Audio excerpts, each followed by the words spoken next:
नमस्ते मित्रांनो, ठरलं तर मग या मालिकेच्या होणाऱ्या पुढील भागामध्ये आपल्याला असं पाहायला मिळणार आहे की आता कोर्टामध्ये अर्जुनने साक्षी आणि प्रियाचं सगळं कांड उघड केलेलं असतं।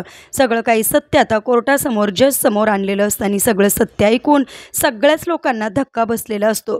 त्यावेळेस अर्जुन आता जज साहेबांना असं म्हणतो की या दोघींनी जो काही गुन्हा केला आहे ना, त्या गुन्ह्याची यांना अशी शिक्षा द्या ना जज साहेब की इथून पुढे कोणीसुद्धा असं करण्याआधी 10 वेळा विचार करेल आणि कोणीसुद्धा असं करणार नाही।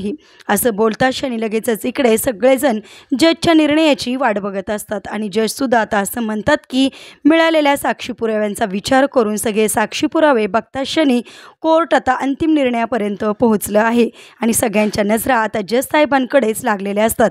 आता जज साहेब पुढे सगळं काही सत्य आल्यामुळे नक्कीच आता प्रिया आणि साक्षीला जन्मठेप किंवा फाशीची शिक्षा झाल्याशिवाय राहणार नाही। म्हणजेच आता महिपतचा माज उतरलेला असतो आणि महिपतला आता स्वतःच्या मुलीला फाशी होताना बघून अटॅक आलेला आपल्याला पाहायला मिळणार।